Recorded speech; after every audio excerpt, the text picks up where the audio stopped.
bah voilà, là c'est un peu les indispensables, bonjour les faux culs. C'est-à-dire, c'est Noël, vous avez des enfants et vous avez des albums qui vous ont beaucoup, beaucoup plu. Et eux, pas du tout. Je suis sûr, enfin, à moins d'un miracle. Ou alors vous soyez vraiment...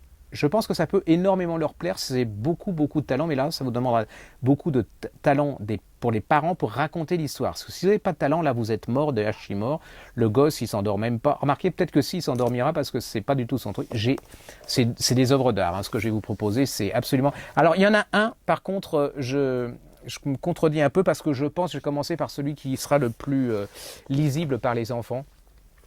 Parce que je crois que là c'est jouable, c'est absolument magnifique, ça s'appelle Le Jardin des Merveilles, un bestiaire extraordinaire de Chris Jana S. Williams et Jenny... Ah non, c'est son nom, alors déjà, vous voyez, c'est à l'image du bouquin.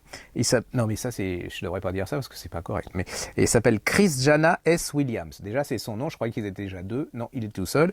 Et Jenny Broom, vulgaire, Jenny Broom tout seul. Mais regardez la couverture, c'est beau, hein, c'est très beau, ça m'a... Et regardez derrière, et... Quand vous l'ouvrez, c'est absolument fabuleux. Et quand j'ai dit que ça n'intéresserait pas les gosses, je pense que je me suis trompé pour celui-là. C'est une sorte de jardin extraordinaire pour vous leur apprendre les animaux. Et alors là, vous avez la forêt amazonienne. Regardez. C'est sublime. Vous pouvez, si vous êtes doué, si vous avez de la culture, parce qu'il y a des parents, entre un lynx, un faisan et un porc-épic qui ne savent pas. Alors là, ça va être un peu compliqué, il faudra réviser un peu avant de le présenter. Mais regardez, ça fait rêver quand même. Hein. C'est très très beau, les illustrations, c'est un côté 1900, un peu fusion. C'est absolument génial. Et vous avez différentes... Regardez. Je pense que là, je retire ce que j'ai dit, c'est absolument faisable avec les enfants et que ça peut être un bon moyen de parler ensemble et de découvrir quand ils sont un peu plus... Voilà. Vous avez plein de choses. Regarde. C'est beau. Donc, je retire. C'est absolument faisable. J'adore celui-là.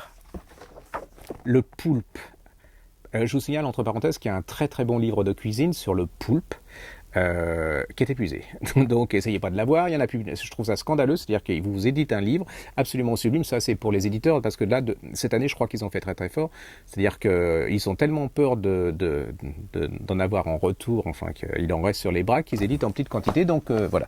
Ça. Et regardez, l'hippocampe. J'ai toujours adoré. J'avais un hippocampe séché chez ma mère et je l'avais mis dans l'aquarium pour voir s'il revenait. Il a jamais repris vie. Hein. C'est un peu comme ma grand-mère. Quand elle était morte, on l'a mis dans un aquarium. Non, regardez. Oh là là. Le désert du Chihuahua. Regardez. Donc, je ne vais pas passer 2 heures là-dessus. C'est absolument génial. C'est fait pour les enfants et les parents.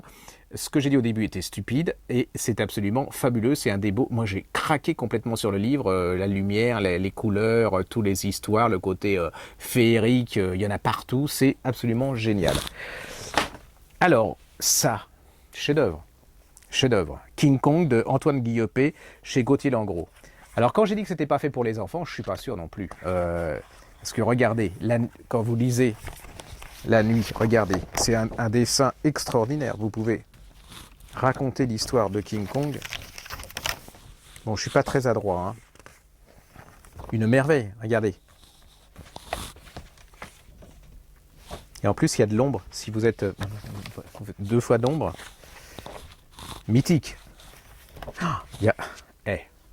Donc je pense que c'est jouable pour les enfants aussi. C'est un peu plus compliqué hein, quand même là, mais faut pas leur laisser dans les mains parce que je pense que... Regardez ça. Ça. Magnifique. Donc c'est un livre pour les enfants, je redis, mais avec beaucoup de talent chez les parents. Voilà, ça s'appelle King Kong de Antoine Guillopé chez Gauthier Langros et c'est absolument une œuvre d'art. C'est une œuvre d'art. Hein. Tous ces bouquins là, c'est vraiment des œuvres d'art. Et puis, alors là... Le Yéti de Taï Marc Le Tan et de Rebecca d'Outremer. Alors Rebecca d'Outremer, tout le monde la connaît. Ça a été très très très branché il y a 3-4 ans. Tout le monde s'arrachait Rebecca d'Outremer. Moi j'étais plutôt mitigé, ça faisait un peu bobo. Vous voyez le genre, oh vous n'avez pas le Rebecca d'Outremer, oh, magnifique ma chérie, c'est énorme. Et puis le gosse il s'endormait quand vous lui racontiez. Non là je viens de me faire plein d'ennemis parce qu'il y a plein de parents qui ont acheté et les enfants ont fait semblant d'aimer. Donc ça s'appelle le Yéti. Et alors... C'est œuvre d'art, hein, ça faut reconnaître. Je vais vous montrer quelques illustrations. Regardez. Alors l'histoire, c'est une jeune fille, ou une jeune femme, une jeune fille, qui a une passion qui imagine où rencontrer le Yéti. Alors elle imagine où elle peut rencontrer le Yéti. Alors le Yéti, elle peut le rencontrer, voilà, dans le train. Elle part à sa recherche. Regardez, le Yéti, il peut être... Bon, c'est absolument fabuleux, hein, c'est les illustrations.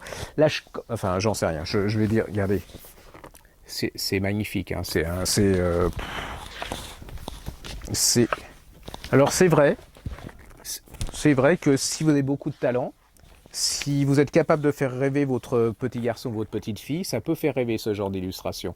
Mais j'avoue que là, je ne sais pas si je serais capable de faire rêver mes enfants, mais il y a une chose aussi, hein, c'est que les enfants ont certainement même souvent beaucoup plus de talent que les parents, donc ils sont capables d'adorer ce genre de bouquin.